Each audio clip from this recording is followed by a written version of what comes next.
Hey everybody, Sean with the Good Dog, and we're back with Mr. Ernie, and we're moving on to another command. And he seems to have already been doing it, or he's already doing it, so that's great. Hopefully that'll make it easy.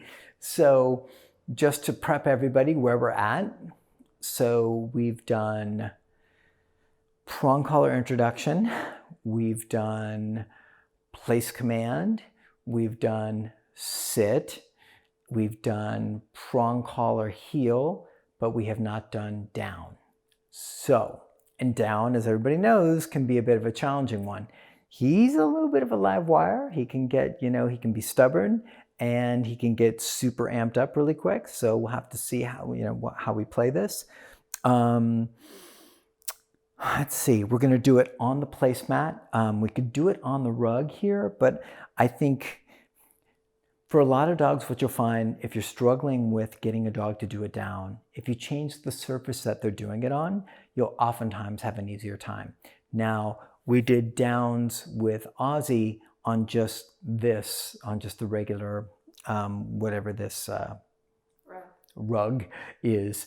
And I had no worries about Ozzy because he's just a very easy dog. This guy, I want to make sure that we set ourselves up for success. Even though I haven't tried any reps with him, I want to set ourselves up for success. And so a nice cushy mat is more likely to encourage the dog to down. So, and I'll even do like some things like, I got a lot of tricks up my sleeve for downs. If you're having problems, sometimes I'll put 2-3 dog beds up. If a dog doesn't want to down, stack them all up, put a dog in it or on it, put them in a sit, and then just wait. And pretty soon they're like, this is so cushy. This is so comfortable. Oh dear. And then they'll like start to like fall asleep and lay down. And then you can just give them a little leash pressure, mark it, or actually give the command down and then mark it, and then you're good. And we'll do that with prong or e-collar. So there's a lot of different ways to do it, but a lot of times the surface, if you try and do it on a hardwood floor, don't be surprised if you have a hard time with it. A lot of dogs will give you a hard time, at least initially, with a hardwood floor down. You can transfer to that down the road, and we'll be able to transfer to this rug easy and the hardwood floor and everything, but I want to set myself up for success because I'm not sure what this guy's going to give us with the down. So there's also, let me jump into this real quick. There's lots of ways to do down. So you can do it with food luring. You can do it with your hand and a prong collar. You can do it, some people will do it where they rock the dog back and forth. I'm not a big fan of that. You can do it with a pulley system with the leash under your foot, right? And you can do this and you pull up here and that pulls the dog down. I have my own weird variation of it. So I'm not a fan of the pulley system. Works for a lot of folks. If you've got flat shoes like I do without an instep, it's a bad idea. But even so, I don't like the sensation of the leash catching on the shoe, creating friction. I want, because I'm going to use foot pressure rather than hand pressure. Why? Because a lot of the dogs that we work with are prone to biting or have bite histories, so I want to keep myself safe. So if something's going to get chewed on, I prefer it be my shoe or at worst my leg rather than my hand. So with cupcakes, you'll see me, I think I might have done it with Ozzy. I can't remember. I might have done it with Ozzy with my hand. Not sure, but what's that? Both. I did both. Okay. With this guy, I'm going to start off with my foot and see how it works. Now, I've got a 4-foot leash. If you like 6-foot leashes because you want more slack and you want to be able to not have to lift your leg up so high, so be it. I like a 4-foot leash for all this work. That's all I ever use, and it works really nicely for me. So what I'm going to do is, instead of what a lot of folks do, is have the dog sit right next to them. Then they put the leash down into a nice loop like this.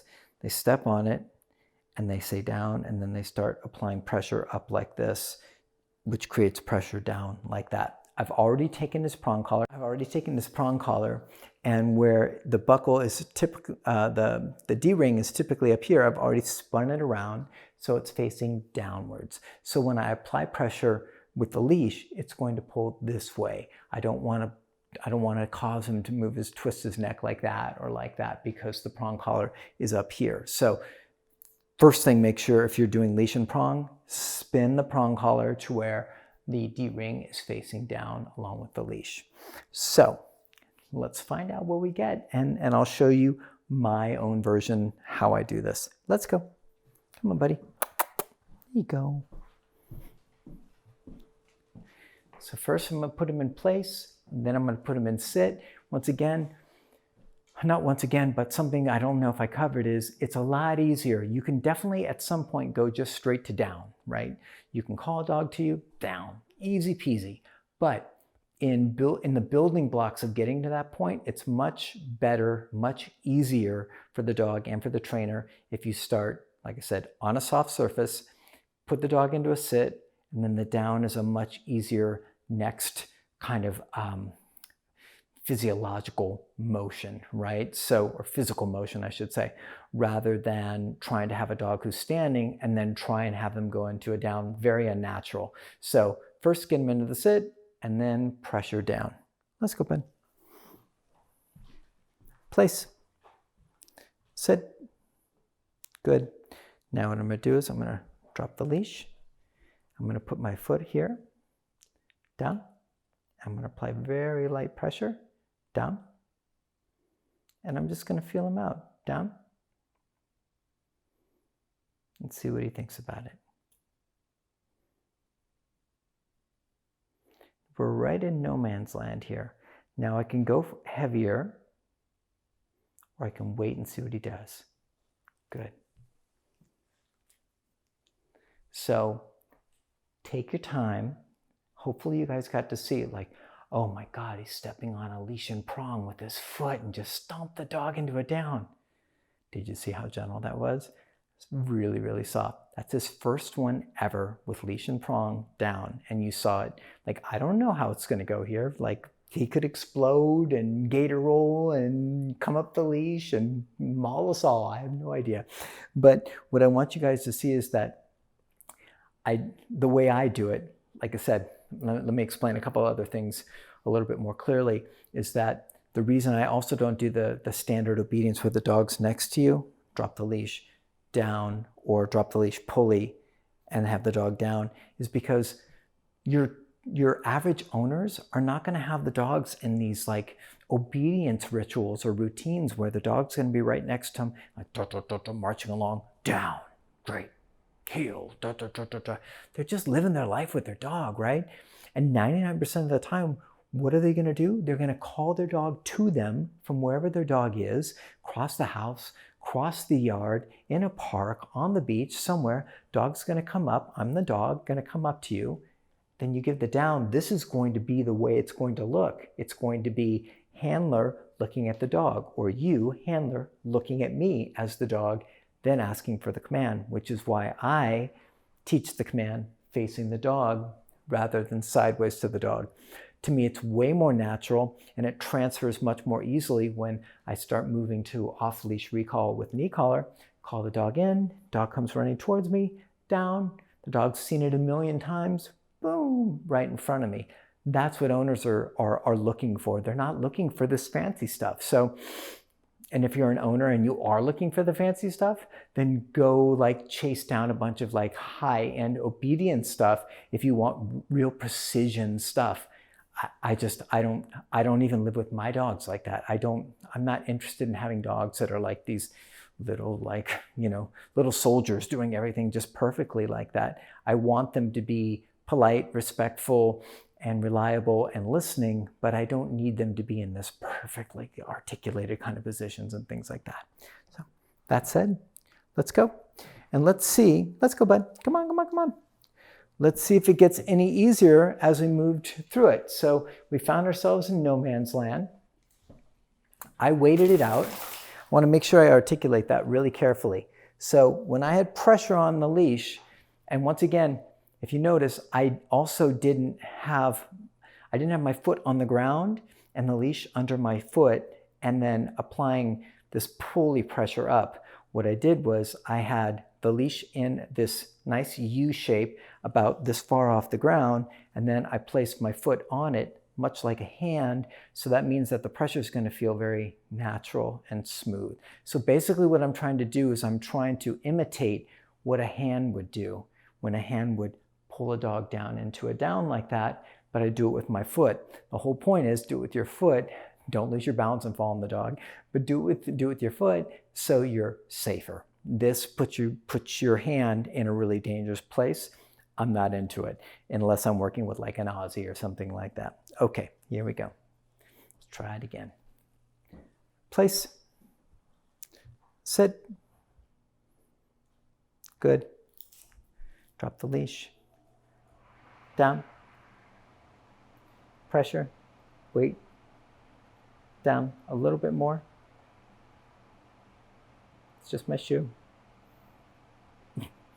Down. Good.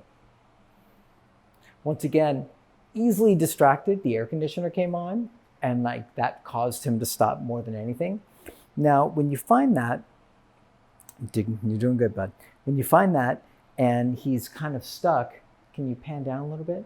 When he's kind of stuck, and what I did was I just kind of like pulled the leash a little bit this way, which pulled him forward and into the down. Now you have to be careful because you can pull them forward out of the down as well, right out of the sit. So if they're in a sit and you pull too much forward, you can pull them straight out of it. So it's a little bit of a fine line of walking the kind of the tightrope of like, okay, if I pull too much this way, oh, he pops out. But if I pull just a little bit this way, he actually goes all the way down. Let's go.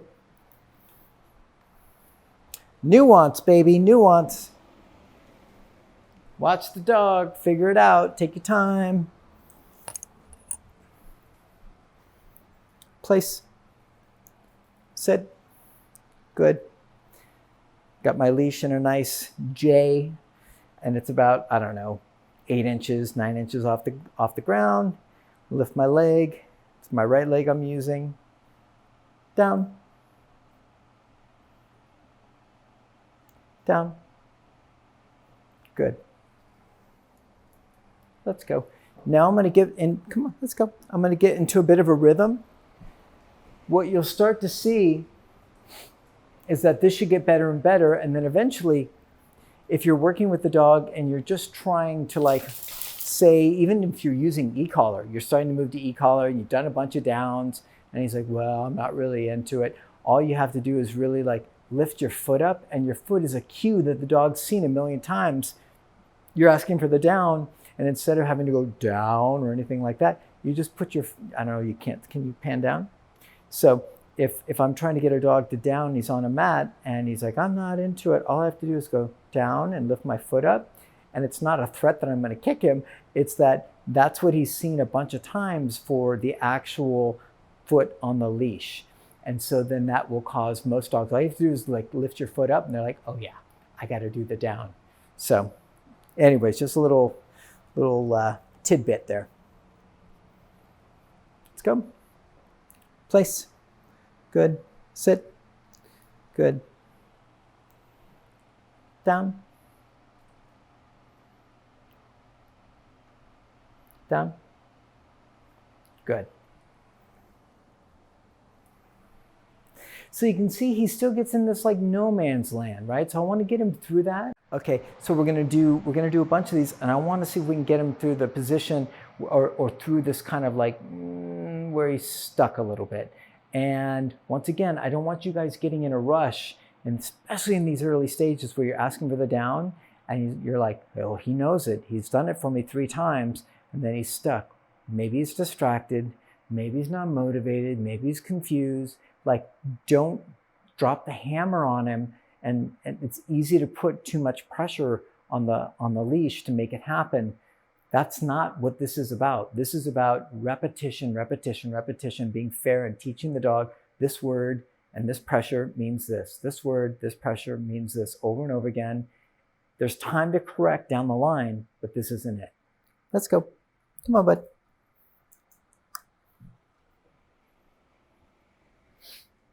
Here we go.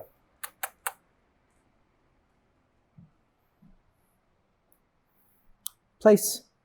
Sit. Good. Down. Good. So that was probably his best one so far. And I had to hold myself back. And you will too. When you're working with a dog and all of a sudden they get it, you want to like, you got it. But like, as you saw, if you watched the sit video, you saw when he did get it and I was like, good. And he was like, boing. So I have to keep myself nice and calm and cool as we're working through this. That was a really good down. So let's do a handful more and then I'll start walking around him. Let's go. Come on, buddy boy. Let's go. Place. Good. Sit. Good. Down. Good. Nice. So what else I'm starting to see now, and what I'll hopefully be able to show you along with what I showed you in the sit, which is blasphemy, that I started adding the word immediately with the command, is that you'll most likely start to see him downing without any pressure at all. Let's see if we can get there and see if we can prove maybe some of these old traditions.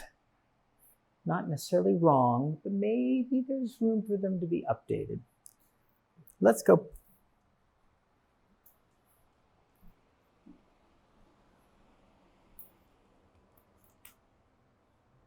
Doing good, bud. You're doing good. Let's go. Place. Good. Sit. Good. Down.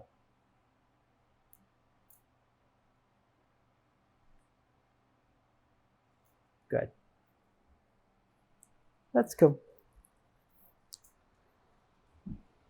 So if you see a little bit of this, of like, oh, that one was great, that one before was great, that one's not so great, that one was really, really great, that one's like so-so, like that's how it's going to be. So get yourself used to dogs not being like perfectly consistent, just like you're not. Let's go. Place. Good. Sit. Good. Down. Good. Let's go.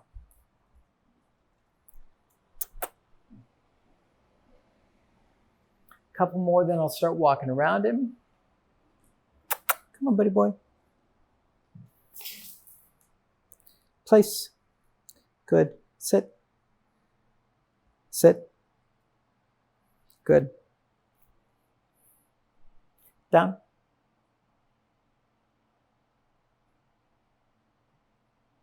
Good. So a little reluctant to down, a little slow pokey to down. That's okay. So now I'm going to walk around. And I'm actually not going to do the upside down L because we've got his leash aiming a different direction. So what I'll do is, if he gets up, I'll say N-O, I'll say D-O-W-N, and then I'll just use leash pressure to put him back in the down. All right, so nope, down. That's a perfect example. Good.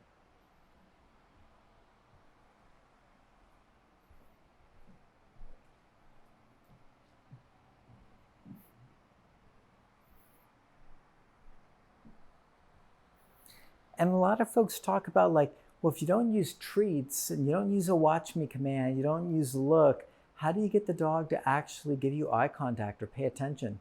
If you notice, this guy's doing an awful lot of that, and I'm not asking for any of it. All I'm doing is leading him well, being relevant to the information he needs, and he's learned that, okay, I looked at this guy for whatever's cooking, whatever's going on. If we're going to move this way, we're going to do this, we're going to do that. So he's looking to me for information, which is just a natural byproduct of the work we're doing. Ready? Let's go.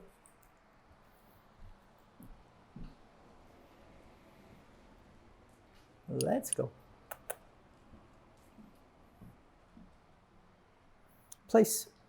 Good. Sit. Good. Down. There you go. A little bit too excessive of a GOOD from me, but I was happy to see him do that. All, hopefully you guys got to see that. I said DOWN, he made his way down. I was already moving my foot out just to give him a cue, and I think he would have done it even without the cue, but that shows you kind of what I was talking about before of just using this foot cue. So he's already starting to DOWN without any leash pressure. Once again, that goes against all the rules, but he didn't read the rule book, so that's good. Let's go, bud.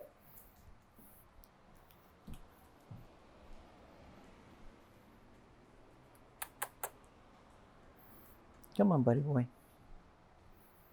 Place. Good. Sit. Good. Down.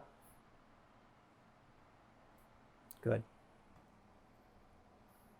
So that's the best rep from both of us.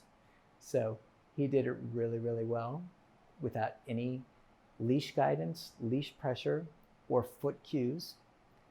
And I didn't like get too excited and mess him up. So that was a really great one. So let's do a couple more, then we'll wrap with him. Nice work, bud. Let's go. Let's go. Come on, come on, come on.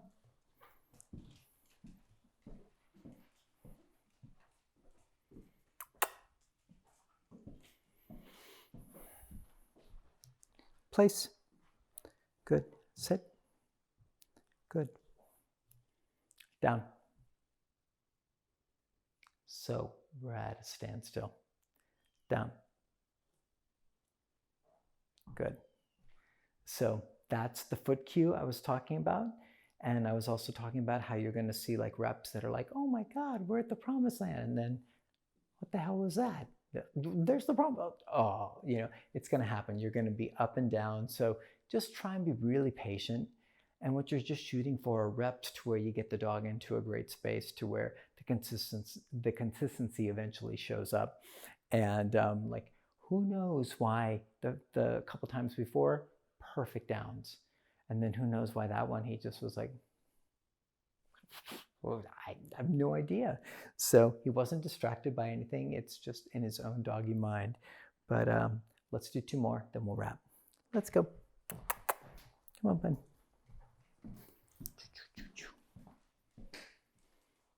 Let's go. Place. Good. Sit. Distracted. Sit. Down. Down. So now I'll start adding more pressure. So he's had enough reps. So like I even let him off the hook with the sit right there. That sit, that second one, I should have applied more pressure. He was distracted by somebody outside and I let him off the hook just because I'm thinking about all the different things going on here. I should have added more pressure for the sit and I should have added a little more pressure for the down just to say, hey bud, you do have to pay attention to this. Now, if you focus down on him, he's also probably a little tired. So I say we do a little walk around and then one more rep and then we wrap. But this also, like all of it's good information, guys. Like all of it, it shows you like, okay, nope, nope. All of it shows you that, okay, maybe you get to the end of the dog's rope for the training session, right? Maybe it's just too much. Like if this is an amped up, juiced up guy and you look at him and he's like, and everybody's like, wow, you got to run him 10 miles and he needs 20 hours on the treadmill and he needs, it's like, or you could just work him and work his brain and see how tired they get just by doing work like this, mental work, and then teaching them, conditioning them how to be calm, how to listen to you. And then you end up with a dog that has an off switch, which we'll get into later on in the program, but it's critical for having a dog you can take anywhere and really live with in a great harmonious fashion. So, you know, I think I'm going to wrap it up here because like I just think he's so tired that I think he's done a great job. And for our first down session, that's more than I can ask for. We had no fireworks, we had no craziness, no contention, no contentious stuff, no coming up the leash, nothing like that. And you got to see how to use nice light foot pressure and how to work through like that no man's land when a dog's stuck without like, well, I said down and force him down, and just hung there and waited. Maybe added a teeny bit, and then he laid down and then worked through that. You also got to see how my excitement had to be curbed in order to make sure that he didn't make any mistakes. And then doing just simple walkarounds. Those are all the beginning stages of like word, pressure, behavior, and then the distinction of like, I can move around you, which is starting to proof the dog for distractions, and that they don't move no matter what. Eventually you can roll like, like a beach ball by him and have other dogs out and do things like that. But this is kindergarten. So I'd say he did pretty great for kindergarten. Kind of proud of him. I thought for sure he'd give us more trouble with the down. So nice work, bud. Much appreciated. Didn't make me work too hard. Anyways, all right, guys. So stay tuned for the next video, and I'm sure we'll see more of this gentleman. All right, take care.